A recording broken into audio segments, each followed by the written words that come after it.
ഒരു സവർണതയുടെ മുഖം അതിന് കൊടുക്കാൻ തുടങ്ങിയത് മുതൽ ഭരതനാട്യത്തിൻ്റെ മട്ടും ഭാവവും മാറി.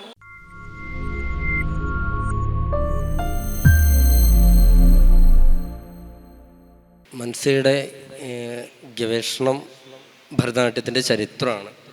ഇപ്പോൾ ബാലസരസ്വതി, രുക്മിണി ദേവി ഇവരുടെയൊക്കെ ഒരു ചരിത്രപരമായി അവരുണ്ടാക്കിയെടുത്തിട്ടുള്ള അതിനെ വളരെ ക്രിട്ടിക്കലായിട്ട് ഇപ്പോൾ അമിത്തും ബാക്കിയുള്ളവരും ഒക്കെ അതിനെ കണ്ടുകൊണ്ടിരിക്കുന്നൊരു കാഴ്ചയും നമ്മുടെ മുന്നിലുണ്ട്. ഞാൻ ചോദിക്കുന്നത്, ഈ ഒരു ചരിത്രത്തിൻ്റെ ഭൂതാവേശം ഇപ്പോഴും ഈ ഭരതനാട്യം എന്ന് പറയുന്ന കലയെ എത്രമാത്രം അതിനെ ബാധിച്ചിട്ടുണ്ട് എന്നുള്ളതൊന്ന് നിങ്ങളുടെ ഗവേഷണം കൂടി ആയതുകൊണ്ടൊന്ന് വിശദീകരിക്കാം. തീർച്ചയായിട്ടും ഭരതനാട്യത്തിൻ്റെ ചരിത്രം എടുത്തു നോക്കുകയാണെങ്കിൽ ഇന്ന് കാണുന്ന ഒരു വല്ലാത്തൊരു റിജിഡായിട്ടുള്ള അല്ലെങ്കിൽ ജാമിതീയ രൂപങ്ങൾ കൊണ്ട് അമ്മാനമാടുന്ന ഒരു അവതരണമായിരുന്നില്ല ഭരതനാട്യത്തിൻ്റെത് കുറച്ച് വർഷങ്ങൾക്ക് മുമ്പ്. ഇപ്പോൾ അത് ഫോളോ ചെയ്യുന്നത് നൃത്യാപ്പിള്ളി പോലെയുള്ള കുറച്ച് ആളുകൾ വളരെ ഭംഗിയായിട്ട് അതിൻ്റെ ഭരതനാട്യം എന്താണ് എൻ്റെ മനസ്സിലുള്ള ഒരു ഭരതനാട്യം. നമ്മളിപ്പോൾ എൻ്റെ ടീച്ചർ പറഞ്ഞ ഒരു കാര്യമുണ്ട്, ഭരതനാട്യം എന്ന് പറയുമ്പോൾ അഹങ്കാരത്തിൻ്റെ ഒരു ഭാഷയുണ്ട് ഭരതനാട്യത്തിന് എന്ന് പറയും. അതിൻ്റെ കാരണം എന്താ വെച്ചാൽ നമ്മളതിൻ്റെ നോട്ടത്തിലും നിൽപ്പിലും എല്ലാത്തിലും ഒരു അഹങ്കാരമുള്ള ആളുകളാണ് ഭരതനാട്യ നർത്തകികൾ എന്ന് പറയും.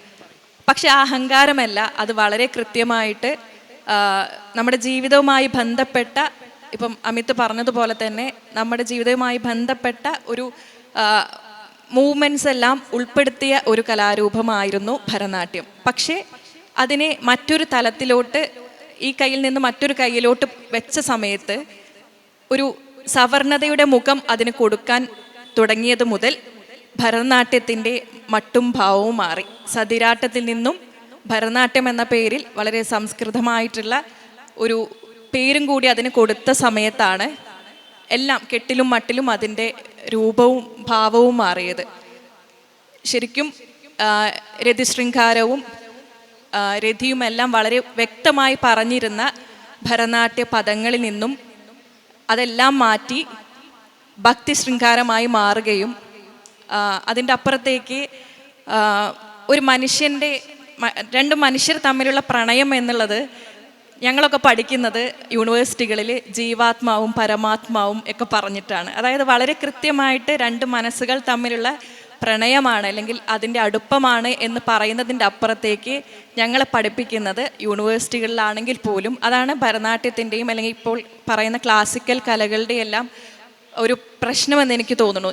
പഠിക്കുന്നത് ഇപ്പോഴും ഞങ്ങൾ ആ ഒരു പഴയ സംസ്കൃത ഭാഷയുടെ അല്ലെങ്കിൽ ഒരു കുലസ്ത്രീയായി കുലപുരുഷനായി മാറ്റാനുള്ള എല്ലാ തരത്തിലുള്ള സിലബസുകളുടെയും ഉള്ളിൽ ഇങ്ങനെ കിടന്നാണ് ഞങ്ങൾ ഇങ്ങനെ പഠിച്ചുകൊണ്ടിരിക്കുന്നത്. ഞങ്ങളുടെ BA ആണെങ്കിലും MA ആണെങ്കിലും ഇപ്പോൾ ഗവേഷണ വിഷയങ്ങൾ പോലും കേരളത്തിൽ നിന്ന് എടുത്തു നോക്കുമ്പോൾ നമ്മുടെ ഈ പ്രാമാണിക ഗ്രന്ഥങ്ങളിൽ നിന്നും മാറ്റി ചിന്തിച്ചുകൊണ്ട് ഒരു ഗവേഷണം പോലും ഉണ്ടായിട്ടില്ല കേരള കലാമണ്ഡലം പോലെയുള്ള സ്ഥാപനങ്ങളിൽ എന്ന് എൻ്റെ ഒരു പഠനത്തിൽ പറഞ്ഞിട്ടുണ്ട്. അപ്പോൾ അത്തരത്തിലുള്ള ഒരു നൂലാമാലയിൽ ഇങ്ങനെ കെട്ടിപ്പിണഞ്ഞ് കിടക്കുകയാണ്. അപ്പോൾ അത്തരത്തിൽ ഈ ഒരു മാറ്റം എന്ന് പറയുന്നത് കൂടുതൽ റിജിഡായി നമ്മുടെ ശരീരത്തെ കൂടുതൽ ഇപ്പോൾ പ്രാക്ടീസ് ചെയ്യുക എന്ന് പറയുന്നത് തീർച്ചയായിട്ടും എൻ്റെ ഒരു മെസ്സേജ് എന്ന് പറയുന്നത് അല്ലെങ്കിൽ ഞാൻ എൻ്റെ സ്റ്റുഡൻസിനോട് പറയുന്നതും ഇതൊരു തരത്തിലും ദൈവികമായിട്ടുള്ള, ഇത് എല്ലാവർക്കും ആക്സെപ്റ്റ് ചെയ്യാൻ പറ്റുമോ എന്ന് എനിക്കറിയില്ല, ദൈവികമായിട്ടുള്ള കലയൊന്നുമല്ല ഈ ക്ലാസിക്കൽ കലകളും. ഇപ്പം നമ്മൾ ഈ ക്ലാസിക്കൽ കലകൾ എന്ന് പറയുമ്പം തന്നെ അതിനൊരു ഡിവൈനിറ്റി കൊടുത്ത് വളരെ ഭംഗിയായിട്ട് അല്ലേ, അതിന് എന്താണ് ഞാൻ പലപ്പോഴും പെർഫോം ചെയ്തിട്ട് ഇറങ്ങുമ്പോൾ പലരും പറഞ്ഞിട്ടുണ്ട് ദൈവത്തിൻ്റെ അനുഗ്രഹമുള്ള കുട്ടിയാണ്. തീർച്ചയായിട്ടും എൻ്റെ ഉപ്പയുടെ ഉമ്മയുടെ അനുഗ്രഹമുള്ളൊരു കുട്ടിയാണ് ഞാൻ. ആ ഒരു ദൈവം എനിക്ക് എപ്പോഴും കൂടെ ഉണ്ടെന്ന് വിശ്വസിക്കുന്നുണ്ട്. അതിൻ്റെ അപ്പുറത്തേക്ക് ഞാൻ പണിയെടുത്തുണ്ടാക്കിയതാണ്. അതിൻ്റെ അപ്പുറത്തേക്ക് എനിക്ക് എന്തെങ്കിലും ലഭിച്ചിട്ടുണ്ടോ എന്നുള്ളത് എനിക്കറിയില്ല. എൻ്റെ കുട്ടികളാണെങ്കിലും എൻ്റെ ശിഷ്യരാണെങ്കിലും വളരെ സീറോയിൽ നിന്ന് തുടങ്ങി പണിയെടുത്ത് ഡാൻസ് പഠിച്ച് ഇമ്പ്രൂവ് ആയിരിക്കുന്ന ആളുകളുണ്ട്. അപ്പോൾ ശരീരം എന്ന് പറയുന്നതും നൃത്തം എന്ന് പറയുന്നതും പ്രാക്ടീസോട് കൂടി നമുക്ക് ചെയ്യാൻ പറ്റുന്ന ഒരു കലാരൂപമാണോ, അല്ലെങ്കിൽ ഒരു നമ്മൾക്കുള്ളിലുള്ള കാര്യത്തെ ഒരു വളർത്തിയെടുക്കുന്നതാണ്. ആ ഉള്ളിലുള്ളത് എന്ന് പറയുന്നത് ഒരിക്കലും ദൈവികമായിട്ടുള്ള ഒരു സത്വമൊന്നുമല്ല, കൃത്യമായിട്ട് നമ്മുടെ ആഗ്രഹം മാത്രമാണ്. ആ ആഗ്രഹത്തെ പ്രാക്ടീസ് ചെയ്ത് മുമ്പോട്ടെടുക്കാം. അപ്പോൾ ഈ ഒരു രീതി ഇപ്പം അവിടെ നിന്ന് സ്വാതന്ത്ര്യാനന്തര കാലത്ത് നിന്ന് നമ്മുടെ ഇപ്പോൾ ഇങ്ങോട്ട് വരുന്ന സമയത്ത്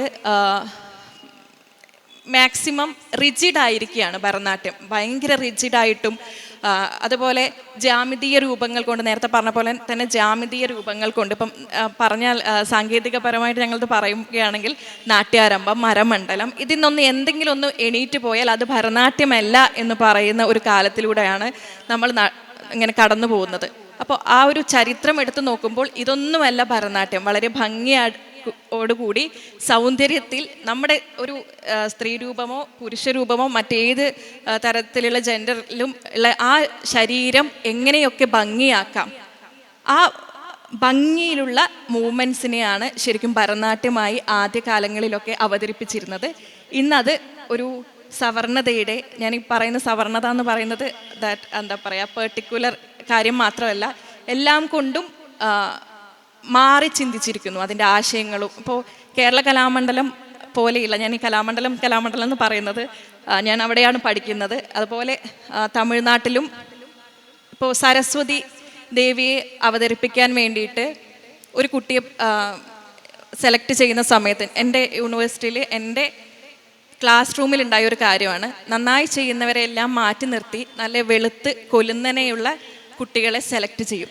അപ്പോൾ ഞാൻ അന്ന് ചോദിച്ചിട്ടുണ്ട്, ആര് പറഞ്ഞു സരസ്വതി ദേവി ഇങ്ങനെ വെളുത്ത് കൊലുന്നനെയുള്ള ഒരു കുട്ടിയാണ് അല്ലെങ്കിൽ ഒരാളാണെന്ന് ആര് പറഞ്ഞിട്ടുണ്ട്? അപ്പോൾ പറയുന്നത് എന്താ വെച്ചാൽ, സരസ്വതി ദേവിനെ അവതരിപ്പിക്കാൻ ഇത്തരത്തിലുള്ള രൂപം വേണമെന്നും, അല്ലെങ്കിൽ ശൂർപ്പണക, പൂതന, താടക പോലെയുള്ള ആരെങ്കിലും അവതരിപ്പിക്കാൻ, അത്തരം കഥാപാത്രങ്ങളെ അവതരിപ്പിക്കണമെങ്കിൽ തടിച്ച് കുറച്ച് ഇരുണ്ട രൂപത്തിലുള്ള ആളുകളെ വേണമെന്നും നമ്മൾ അറിയാതെ അല്ലെങ്കിൽ പറയാതെ എഴുതി വെച്ചിരിക്കുകയാണ്. അത് തന്നെയാണ് ഇപ്പോൾ പല സ്ഥലങ്ങളിലും ഇപ്പോഴും ഇങ്ങനെ നടന്നുകൊണ്ടിരിക്കുന്നത്. ഇപ്പം കുറച്ച് തടിച്ചാൽ പോലും, ഇപ്പം ഞാനൊക്കെ കുറച്ച് തടിച്ചാൽ പോലും എന്നോടൊപ്പം വളരെ പുരോഗമനപരമായിട്ട് ചിന്തിക്കുന്ന ആളുകൾ പോലും പറയും, തടിച്ചു കൂട്ടോ, ശ്രദ്ധിക്കണം, ഡാൻസാണെന്ന്. തടിച്ച ശരീരത്തിന് ഡാൻസ് പറ്റില്ല എന്ന് ആരാ പറഞ്ഞത്? നാട്യശാസ്ത്രത്തിൽ ഞാൻ എന്തായാലും വായിച്ചിട്ടില്ല. തീർച്ചയായിട്ടും നർത്തകീ ലക്ഷണമൊക്കെ പറയുന്നുണ്ട് എങ്കിലും കൃത്യമായിട്ട് ആരോഗ്യമുള്ള, ഓർമ്മശക്തിയുള്ള, വളരെ ക്രിയേറ്റീവായിട്ട് ചിന്തിക്കുന്ന ഏതൊരാൾക്കും നൃത്തം അവതരിപ്പിക്കാമെന്നാണ് ഒരു ശ്ലോകത്തിൽ നാട്യശാസ്ത്രത്തിൽ വളരെ വ്യക്തമായിട്ട് പറഞ്ഞിരിക്കുന്നത്. അപ്പോൾ ഇത്തരത്തിലുള്ള ഒരു ചരിത്ര നിർമ്മിതി എന്ന് പറയുന്നത് നമ്മളറിയാതെ നമുക്കുള്ളിൽ ഒരു സവർണതയുടെയും ഒരു കൃത്യമായിട്ട് ഒരു ആധിപത്യം സൃഷ്ടിക്കുകയാണ് ചെയ്യുന്നത്. അപ്പോൾ അത്തരത്തിലുള്ള ഒരു ചരിത്ര നിർമ്മിതിയാണ് ഭരതനാട്യത്തിൽ നടന്നിരിക്കുന്നത്. അതാണ് എൻ്റെ ഗവേഷണം. ഇത് കൃത്യമായിട്ട് സിനോപ്സിസ്, എൻ്റെ അനിൽ ചേലേമ്പ്ര മാഷാണ് ഗൈഡ്. സിനോപ്സിസ് സബ്മിറ്റ് ചെയ്ത സമയത്ത് എന്നോട് കമ്മിറ്റിയിലുള്ള 2-3 പേര് എന്നോട് ചോദിച്ചത്, ആര് പറഞ്ഞു ഇത്തരത്തിലുള്ള സവർണ മനോഭാവമൊക്കെ ഭരതനാട്യത്തിലും ഇത്തരം ക്ലാസിക്കൽ കലകളിലും ഉണ്ടെന്ന്, പോയി വിഷയം മാറ്റിക്കൊണ്ടുവരൂ എന്ന് പറഞ്ഞു. അപ്പോൾ ഞാൻ പറഞ്ഞു, ഞാനത് കൃത്യമായിട്ട് തെളിയിക്കും, എനിക്കത് പ്രബന്ധം രൂപത്തിൽ അല്ലെങ്കിൽ എൻ്റെ ഗവേഷണത്തിൽ എനിക്കത് ചെയ്യാൻ പറ്റും എന്ന് പറഞ്ഞപ്പം അത് കഴിഞ്ഞവരത് അംഗീകരിച്ചു. അതിന് ശേഷവും ഒരു 4-5 പേര് വന്ന് എന്നെ ഉപദേശിച്ചു, ഈ വിഷയം മാറ്റണം. കാരണം എന്താ വെച്ചാൽ ഈ വിഷയം അത് നമ്മൾ സബ്മിറ്റ് ചെയ്യുമ്പോൾ ചിലപ്പം PhD വരെ നമുക്ക് കിട്ടാത്ത രീതിയിൽ പല രൂപത്തിൽ ആവും. അന്ന് ആ കൂടൽമാണിക്ക് വിഷയമുള്ള സമയത്തും ഇത് പൊക്കി പിടിച്ചിരുന്നു. മൻസിയുടെ പ്രബന്ധം പോലും നമുക്കെതിരെയാണ് എന്ന് പറഞ്ഞുകൊണ്ട് പൊക്കി പിടിച്ച് വന്നിരുന്നു. അപ്പോൾ അത്തരത്തിലൊരു ഗവേഷണമാണ് നടന്നുകൊണ്ടിരിക്കുന്നത്.